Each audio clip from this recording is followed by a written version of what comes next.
नमस्ते दोस्तों। बहुत दिनों बाद अच्छी गहरी नींद आई। सोकर उठ जाने पर हॉस्पिटल में हुई है। ध्यान में आने के लिए कुछ क्षण लगे। बेल बजने पर रूम में नर्स आई और बोली, गुड इवनिंग सर, कोई मिलने आया था क्या?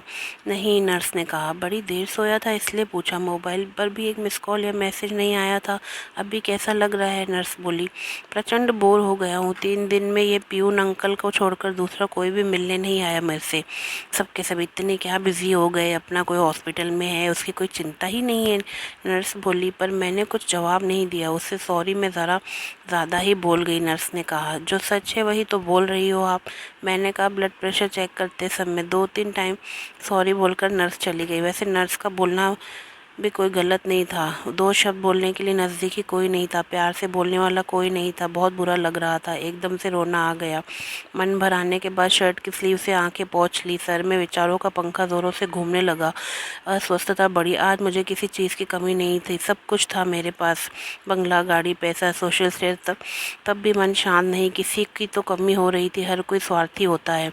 मैं काफ़ी होशियार, चालाक, बुद्धिमान, लेकिन दुराग्रही स्वभाव की वजह से कभी भी किसी को पसंद नहीं आता था। मुंहफट भी था। इस वजह से कोई ज़्यादा दोस्त भी नहीं थे। वह भी दूर हो गए थे। पत्नी को भी दोस्त नहीं बनने दिया। उससे हमेशा अंतर पर रखा। सांसारिक शिशु का गृहस्थी होते हुए भी हमारे में दूरियां हमेशा थी। पैसों की वजह से बुढ़ापे माँ पापा का मन भी दुखाया। बड़े भाई को फंसाकर सारी संपत्ति खुद के नाम पर कर ली। इतना सब करने के बाद क्या मिला? ज़्यादा पैसों के साथ विकृत समाधान और कांटे जैसा चुभने वाला अकेलापन। ये सब विचार से सिर घूम रहे थे। खुद पर बहुत गुस्सा भी आ रहा था। मन हल्का करने की इच्छा हो रही थी। पत्नी को फ़ोन किया तो बोली, डिस्टर्ब मत करो और कुछ चाहिए तो मैसेज कर देना। ऐसे बोलकर उसने फ़ोन काट दिया। जवानी के दिनों में भी साथ नहीं रहने वाले बेटे से बोलने का तो सवाल ही नहीं उठता था। फ़ोन नंबर देखते समय भैया के फ़ोन नंबर नंबर पर मेरी नज़र रुकी। वापस यादों की भीड़। भैया का नंबर डायल किया तो तुरंत कट कर दिया उन्होंने। वजह थी हमारे बीच का न बोलना। 3 साल पहले हमारा बहुत बड़ा झगड़ा हो गया था। उसके बाद बड़प्पन दिखाकर भैया ने सब कुछ भूलना चाहा, पर मेरा ईगो बीच में आ गया। इसलिए अब मुंह खोलने की हिम्मत ही नहीं हो रही थी। तब भी बोलने का मन हो रहा था साथ।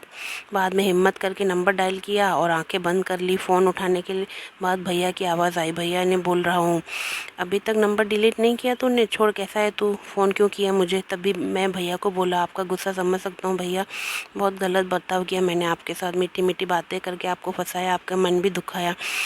ये सब नहीं करना चाहिए था। तब भी बोले, मुद्दे की बात बोल, बड़े गड़े मुद्दे मत उखाड़। हमारे बीच अब कुछ भी नहीं है भैया, ऐसा मत बोलो। मैं तो सिर्फ बोल रहा हूँ, आप तो पैसों के कारण भटक गया था भैया, भूल हो गई मुझसे, बंटवारा हो गया, अब कुछ बचा नहीं, मुझे माफ़ कर दो। मैंने बोला।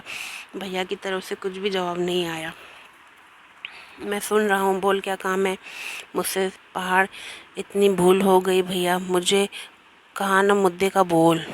जो हुआ ये सब भूल जाओ भैया। ठीक है भैया, बेमन से बोले, पर मैं बहुत ज़्यादा बकाऊ हो गया था। तभी भैया बोले, तुम्हारा हो गया तो फ़ोन रखता हूँ आज, तो स्पष्ट रूप से बोल, क्या हुआ है?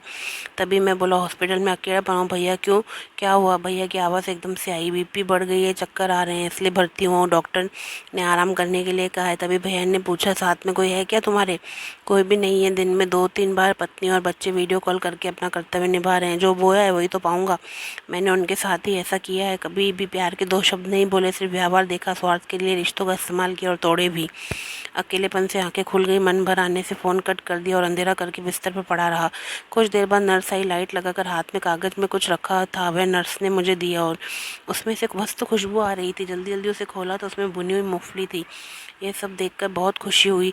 ज़रूर भैया आए होंगे। कहाँ है भैया? मैं यही हूँ कहकर भैया सामने आए। हम सगे भाई 3 साल बाद एक दूसरे से मिल रहे थे। दोनों के ही मन में विचित्र अवस्था हो गई थी। दोनों एक दूसरे की ओर एकटक देखे जा रहे थे। अपने आप मेरे हाथ उनके सामने जुड़ने लगे। गुस्सा साइड रखकर तुरंत मिलने के लिए आए भैया।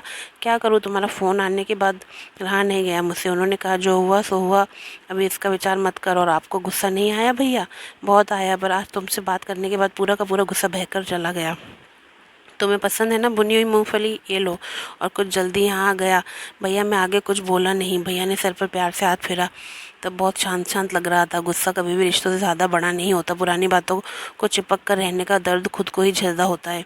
एक बात हमेशा ध्यान में रखना, हमारा रिश्ता मतलब फेविकोल का जोड़। भैया बचपन में देते थे वैसे ही मूंगफली के दाने छीलकर मुझे देकर बातें कर रहे थे। वह धुने हुए दाने के स्वाद अफलातून था। अनजाने में कचरे के डिब्बे पर ध्यान गया। उसमें मूंगफली के छिलके की जगह मेरा ही ईगो मुझे दिख रहा था। धन्यवाद दोस्तों। अगर कहानी अच्छी लगी तो प्लीज़ लाइक, सब्सक्राइब, शेयर करें।